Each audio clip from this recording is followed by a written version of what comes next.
Sean Diddy Combs has just filed a brand new bid to get out of jail before his sentencing in a few months. From arguing he shouldn't be locked up for his swinger lifestyle, to highlighting the atrocious conditions at the MDC, to addressing allegations of violence, he is fighting for his life in this new letter to the judge. The moment the story breaks, everything changes. Not because of what's confirmed, not because of what's officially stated, but because of what it suggests. A sudden shock inside a place where nothing is supposed to move fast. Sean Diddy Combs be released from jail? I know I've asked that question before so many different times here on Sidebar, but we have right now a brand new request from his legal team, a brand new filing from his defense team arguing for why he should be released now after that monumental verdict in his criminal case several weeks ago. The circumstances have changed, and I will tell you what. We did an interview a few weeks back that kind of previewed why and how Combs could be released. It was a bail bondsman that is apparently working with Diddy's team behind the scenes. I'm going to get to that a little bit later, but what I want to talk about right now is this latest letter from the defense to the judge overseeing this case, Judge Arun Subramanian. Remember, this comes after a jury of Combs' peers found him not guilty of racketeering conspiracy, not guilty of 2 counts of sex trafficking, but they did convict him of 2 counts of transportation to engage in prostitution. He's set to be sentenced on October 3rd. Technically, he could face up to 10 years in prison on each charge. Highly unlikely. Think maybe you might be looking at somewhere to 2 to 5 years potentially, but he could also get time served and be released, although that also seems unlikely. I'll talk about that a little bit later too. But initially, after the verdict, right after the verdict, his defense team petitioned the court that he should be released. He was just acquitted of some very serious charges.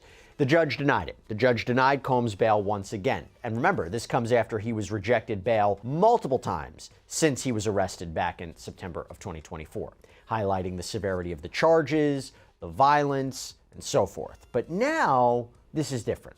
Now, what is the defense arguing?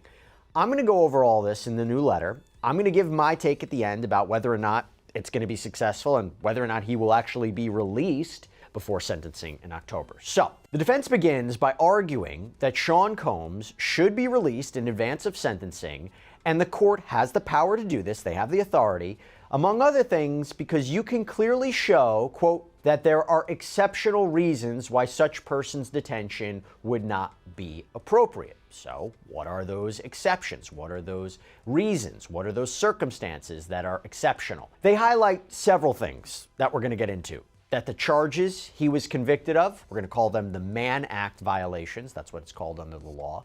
They're not as severe, they're not as egregious as other convictions in other cases. That the sheer fact that he's locked up at the MDC, the Metropolitan Detention Center, for the past 11 months, that in and of itself is a reason for him to be released. These are all exceptional circumstances, and I'm going to get into all the arguments. But first, they highlight the standard, and they argue that to be released under federal law, you need to show 2 conditions. First, the district court must find by clear and convincing evidence that the person is not likely to flee or pose a danger to the safety of any other person or the community if released. Second, it must be clearly shown that there are exceptional reasons why such person's detention would not be appropriate. Now, clear and convincing evidence is a lower standard, by the way. It's not like beyond a reasonable doubt. Anyway, basically, you have to show he's not a flight risk, he's not a danger, and you have to show there are particular, exceptional, unique reasons for why detaining Combs is wrong. We're going to start with the exceptional reasons justifying his release. And they begin by trying to define, well, what exactly is exceptional circumstances? What does that mean? And they argue that case law suggests a court has a lot of discretion to determine whether a particular set of circumstances qualifies as exceptions. And they say, look, Sean Combs, his case, so different from other ones. There has never been, according to them, a Mann Act prosecution like this. A place built on routine, control, and silence. When reports surface that someone may be under threat after a violent incident behind bars, the concern doesn't come from details, it comes from the implications. Behind locked doors, danger doesn't need to be proven to be felt. The idea alone is enough to send ripples through every corner of that environment. A shocking attack, whether fully understood or not, turns stability into uncertainty instantly, and once uncertainty sets in, it doesn't leave quietly.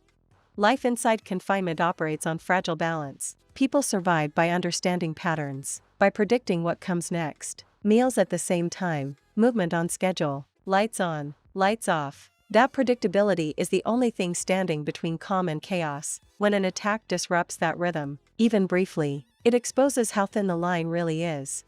Growing concern doesn't come from official silence or public noise. It comes from the reality that once someone is consistently expressed interest and enthusiasm in her intimate life with Combs, including what they called freak-offs. Jane and Sean Combs had threesomes too. When Jane and Combs watched pornography together, Jane testified that she contacted two different porn stars and invited them to join her and Mr. Combs. Both Miss Ventura and Jane testified that very often they would see the same men over and over again for years. In July of 2024, Jane testified, for instance, that she suggested to Mr. Combs that they call Paul. Jane explained that she told Combs she, quote, missed Paul. When asked why she said that, she responded, because I did. This was a lifestyle, one that both Miss Ventura and Jane chose, one they all, as grown adults, had a right to choose. Like many aspects of sex and intimacy, it was not without its complications, its bouts of jealousy, and at times, its frustrations. But that is a hallmark of any serious romantic relationship, and that is what these were, serious, long-term romantic relationships. By the way, not surprising they're really focusing on this because, again, he was acquitted of sex trafficking. They highlight how the jury didn't find sex trafficking of Jane or Cassie, that it didn't occur. There was no force, fraud, or coercion that was used to induce these women to engage in commercial sex acts. For transportation to engage in prostitution, what he was convicted of, the prosecution didn't have to prove that violence was used or that fraud was used or threats were used. It was just, did you transport these women and men for the purposes of sex work, commercial sex acts? And obviously the jury convicted him of that. And they highlight all the jury found was that there was prostitution, payment of porn stars and escorts. And they highlight that he is a swinger, or under the Mann Act, a John. And they argue he doesn't deserve to be locked up for this. Quote, Sean Combs should not be in jail for this conduct. In fact, he may be the only person currently in a United States jail for being any sort of John, and certainly the only person in jail for hiring adult male escorts for him and his girlfriend when he did not even have sex with the escort himself. Over the last 75 years, the White Slave Traffic Act has been limited to defendants who cause interstate travel for financial gain through the business of prostitution. That Sean Combs remains in jail for being convicted of being a customer of consensual adult sex services makes this case truly exceptional. Not only is prosecuting the users of adult prostitution services inconsistent with the Mann Act, it's inconsistent with the prosecution policies of the district attorneys of Manhattan and the city attorney of Los Angeles, California, two of the three locations where this prostitution allegedly took place. In addition, Mr. Combs is incarcerated while everyone else involved in this identical conduct, his girlfriends, the cowboys, the agency leaders, the porn stars, and others, walk free, as they should. If there was ever a fact pattern that was exceptional under the Mann Act, it is this one. And then they move on to another argument, that the Department of Justice, the DOJ, has usually only charged Mann Act violations when there's financial gain. And they even cite a number of cases in the Southern District of New York, where Combs was prosecuted, that apparently involved defendants that set up a prostitution business for profit. Again, trying to distinguish between Combs' conduct and these cases. He never did any of this for profit, they argued. And they even cite the 1953 U.S. Attorney's Manual that says, quote, as a general rule, prosecution should not be instituted in the so-called non-commercial cases.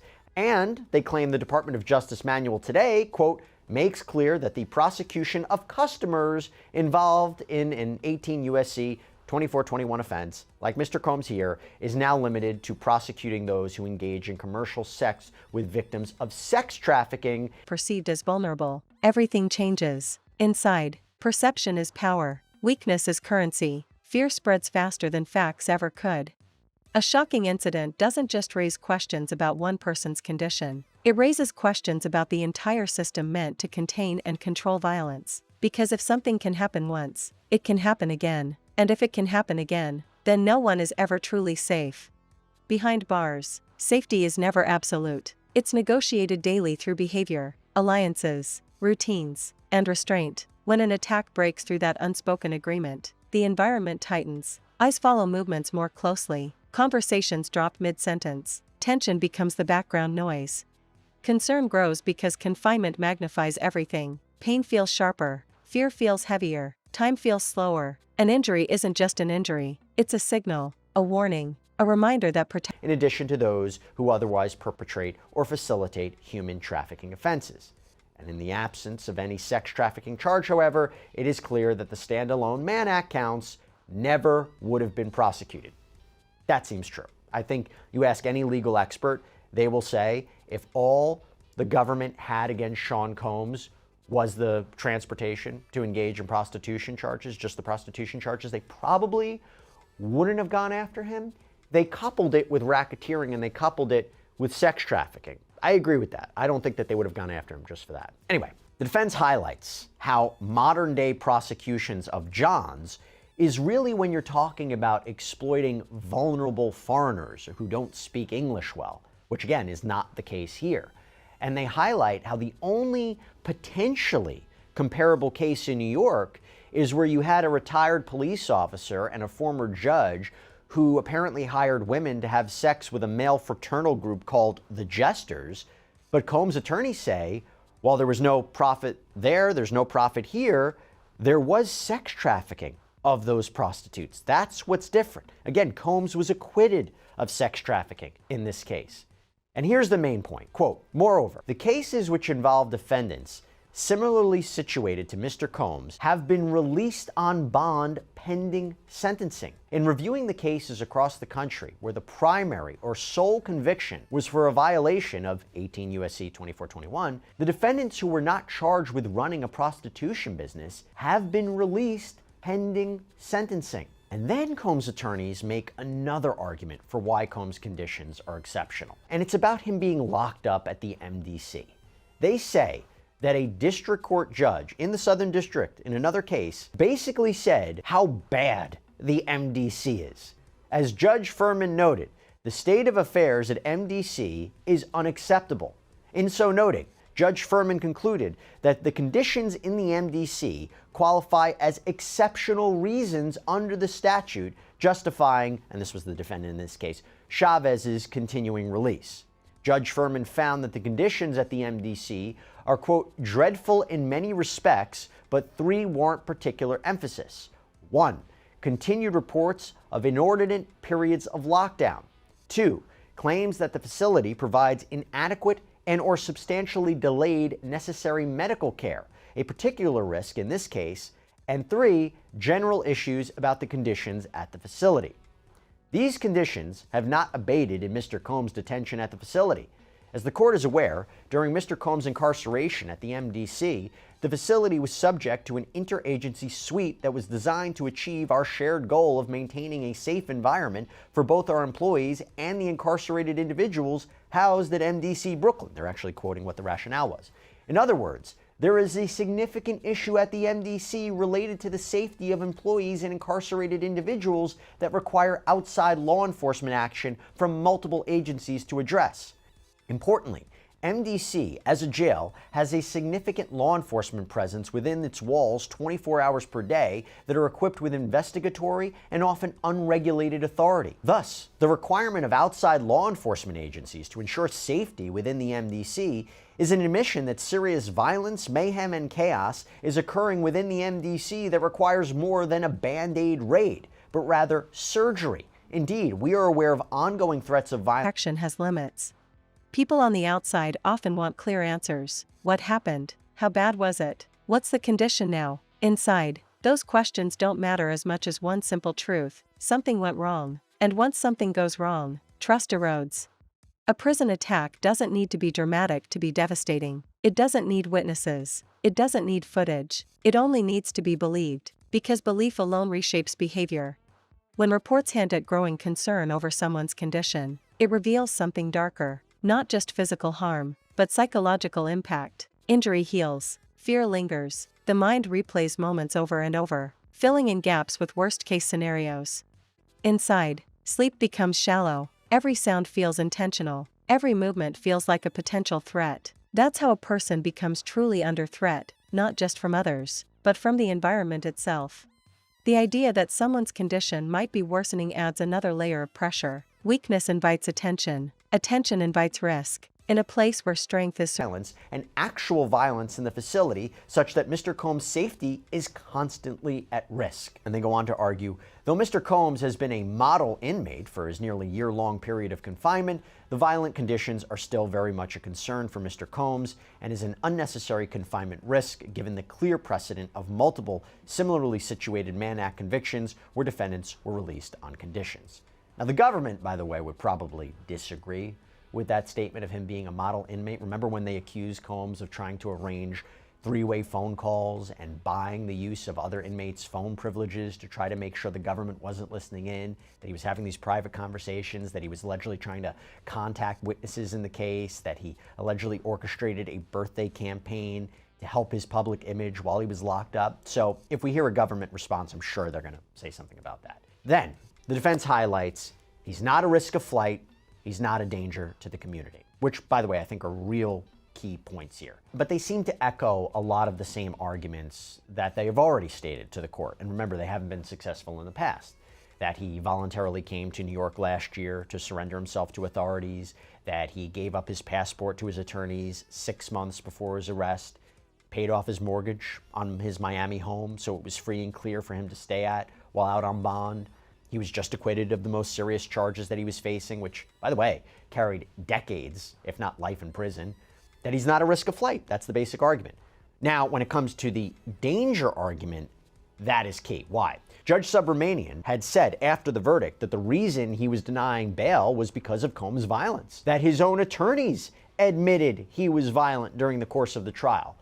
Well, here is what Combs' defense attorneys argue about that. Quote, the court noted that the defense admitted a history of domestic violence as to Miss Ventura and that he struck Jane twice in June 2024. However, we strenuously object that Mr. Combs poses a danger to the community, aside from a single instance on June 18, 2024, where Mr. Combs was provoked by Jane through her own acts of violence.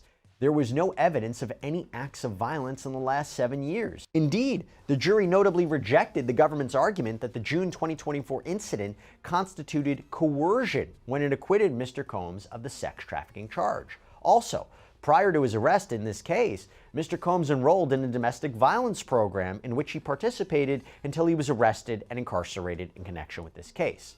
If released on conditions, Sean Combs will not be violent to anyone. As we said in court, this jury gave him his life back, and he will not squander his second chance at life, nor would he do anything to further jeopardize his 7 children not having a father and 4 of his children not having a parent at all. The court can fashion any set of conditions, and Mr. Combs will abide by any condition to make the court comfortable that Mr. Combs will not be violent toward any person. And that is when they propose the following bail package. That Combs will sign a $50 million bond secured by his home in Miami, that the bond will be co-signed by 3 financially responsible people, that Combs will reside in his home in Miami, that his travel will be limited to the Southern District of Florida, the Southern District of New York for attorney meetings, as well as airports that are necessary to travel between the two, that he will be placed under the express supervision of the U.S. Pretrial Services Agency, that he will report to that agency as directed, that his passport will be surrendered to pretrial services, that he shall not apply for any other passport, and they even highlight that the court can add other conditions too. Home detention, private security approved by the court, mental health treatment. He'll agree to it all. Now, let me tell you, we kind of previewed that this all would happen. Survival. Any sign of fragility becomes dangerous. Growing concern also exposes how quickly narratives form behind bars. Stories mutate, details exaggerate, motives are invented. None of it has to be true to be effective. Once a story takes hold, it controls behavior. A shocking attack doesn't end when it's over. It echoes. It reshapes routines. It forces adjustments. Routes change. Interactions shrink. Trust evaporates. Inside confinement, protection often feels reactive instead of preventative. Measures tighten after something happens, not before. That delay is where fear lives, because everyone knows intervention comes late, if it comes at all. When concern grows, it's not just about physical recovery, it's about psychological survival, about whether someone can adapt fast enough to the new reality created by the incident, because adaptation is everything behind bars. The environment doesn't pause for healing. It doesn't slow down for recovery. It keeps moving, indifferent to pain. Anyone who falls behind risk. Using other inmates, that was a direct affront to that judge. That was remember, we had all those attempts at bail that were denied at the very beginning of the case, one after another after another. This judge, and it's the same judge who's going to sentence him, denied that over and over again. And you and I, again, in another conversation we had on your show, we both said he is screwed now, that he's got no chance because he's violating the rules of the court while in jail. So if he's disobeying the rules of the jail and the directive of the court while he's in custody, how can he be expected to actually follow the terms of a bail agreement when he's out of custody? Right, right. And I think that chicken is coming home to roost again. I mean, I think that's what happened yesterday afternoon. That any judge who has a criminal defendant who behaves like that, that is an affront to the court itself. It's disrespectful to the court. And it's almost like he couldn't get out of his own way there at the beginning. But he had an excellent defense team. He does. So assuming for a moment, whenever the sentencing hearing happens, right? Let's say it happens in a month from now. Let's say it has October 3rd. The question is, what's his sentence? As we mentioned, the prosecution in a filing from yesterday talked about the guidelines range being 51 to 63 months. Now, this is before a pre-sentencing investigation and report. Now, the defense, right, they want 21 months. He's already served almost 10. Talk to us about what you're thinking here, because there is no minimum. The maximum's 10. If the judge were to combine it together, like you said, 20 years, feels highly unlikely that would happen. As we're talking, what is a pre-sentencing report investigation? How would it affect this? What do you think the judge is going to do? There's so many different factors to consider here, and it's not like a murder case when it's like, okay, we know what's going to happen. It's like life in prison without the possibility of parole. It's a given. There's room here. What do you think the judge is going to do? So in federal court, this is actually very interesting. They rely very heavily on those pre-sentencing investigations. So essentially what will happen is there'll be a federal probation officer, and they do these for almost every case, where they will do their own investigation, where they'll talk to family members, they'll talk to employers, they'll talk to neighbors, and they will make a recommendation to the court as to suitability for release, suitability for time. And that's something that federal judges traditionally really adhere to. They tend to put a lot of weight on those, far more than they do in state court. The probation department can make a recommendation, but the DA will certainly have more ability, most of the time, to talk a judge in or out of a sentencing recommendation from the probation department. Federal court is different. They really put a lot of weight on those. So that's something that I think is going to be very interesting. And a lot of that will come down to what the individuals involved in that investigation, even though it shouldn't impact their professional recommendation. It's really, I think we're going to see what they thought of the case. Did they think he got away with something horrific here? Did they think that he was getting railroaded from the beginning? I think that may reflect in the recommendation to the court. But of course, we don't know what that is yet. I don't know. If I'm his defense lawyer, I don't know if I am pressing the gas on that, trying to make this thing go faster. I mean, it's coming up soon enough anyway. I would want to give them the time and not press them, because you don't want a probation officer or anybody in the federal system to feel like they're being rushed. Right. Because I think it's very easy to just go, okay, Yeah. screw it, the guy should stay in. The prosecution made the point yesterday. They said the point, like, we're not ready to give a really sentencing recommendation. We haven't gotten the report. There's people say, well, maybe he'll get time served, right? He's been locked up. There's other people say, no, the judge is going to throw the book at him, even though the judge said Risks being swallowed by it. That's why reports of a prison attack carry so much weight. They aren't just news. They're warnings, signals that the balance has shifted. Inside, people measure safety by absence of chaos. When chaos appears, even briefly, it leaves a stain. That stain doesn't fade quickly. It darkens every interaction that follows. Growing concern about someone's condition also raises uncomfortable questions about accountability, about oversight, about whether those tasked with maintaining order are equipped to do so under constant pressure. But behind bars, accountability feels abstract. What matters is survival, and survival depends on perception, not policy. Once someone is viewed as under threat, isolation becomes both shield and risk. Protection often means separation. Separation means vulnerability of a different kind, alone with thoughts, alone with fear, alone with uncertainty. The mind becomes its own battleground, replaying what happened, anticipating what might. Yesterday, even though I'm denying him bail and I'm looking at certain conditions, this is not reflective or a preview of what my sentencing recommendation or what my sentence will be. But, you know, are we looking at double digits? Are we looking, you think, at 1 to 5 years, time served? I know it's so impossible to ask, but it is a very specific charges he was convicted of. Yeah, we're not looking at double digits. Okay. I cannot imagine the court imposing that. And remember, because this law is so old, and we're in an age of Uber. So literally, somebody in New York City, a man or a woman who engages the services of a sex worker who lives in New Jersey, and if they pay for their Uber, that technically is a Mann Act violation. Okay, so it's a morality crime, and that it just does not carry the same weight. Will the judge say, hey, listen, multiple instances he was doing it, not one Uber, he was doing it multiple times. You have 2 alleged victims here, Cassie, Jane, and violence, right? He used violence as one of the reasons to deny him bail. I wonder if he's going to look at, even though he was acquitted of racketeering and sex trafficking, different characteristics and components of his relationships with Jane and Cassie and say, this is aggravated. It's a very interesting question. Can the court aggravate nonviolent offenses that he was convicted of, which are the Mann Act violations? Can he aggravate those when he was acquitted of the more serious charges, essentially acquitted of everything that involved violence, threats, all of that sort of thing? So it's a very, very interesting legal question. Real quick, asset forfeiture. What is that exactly? How would it work with Mann Act convictions? I just don't see the feds being on very strong ground to seize a bunch of assets. And here's why, Jesse.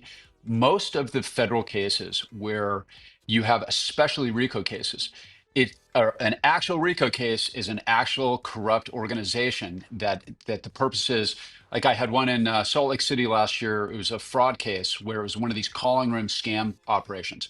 Every dollar that they made in that, they made out of the bank account of some poor innocent victim who got scooped up in their scheme.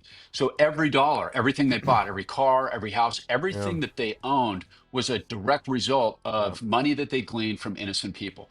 Those are the cases, or narcotics. We see this all the time in narcotics cases where but it's the same principle. All the things that they have are a result of narcotics profits, right? So when you look at one of those cases, you're seizing assets.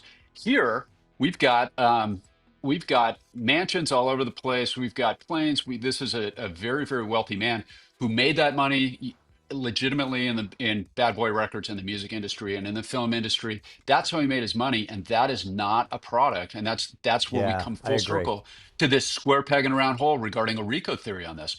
The money, he didn't make any money from the freak-offs. He didn't make any money from all of the alleged things he did. He didn't make any money from that horrible video that we saw where he's beating Cassie in that hotel. That's not the source of his income. So I think, again, I don't think that the feds or even the court, I don't think the court would look kindly on that. And there's an old adage in the law that you and I've talked about before.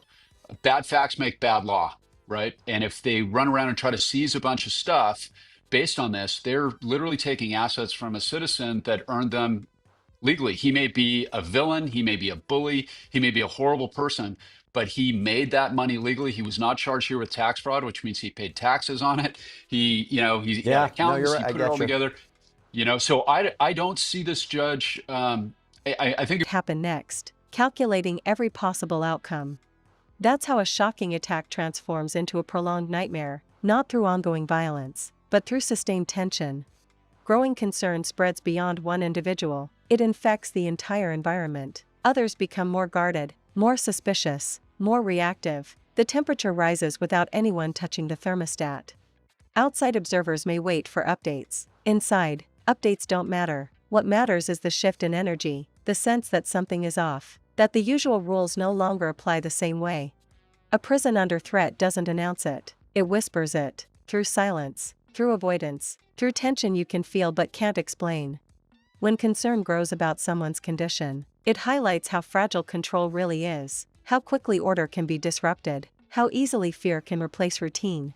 Behind bars, fear is contagious. One person's vulnerability becomes everyone's anxiety, because if it can happen to one, it can happen to anyone. That realization changes everything. It hardens people, it sharpens instincts, it reduces compassion. Survival takes priority over humanity.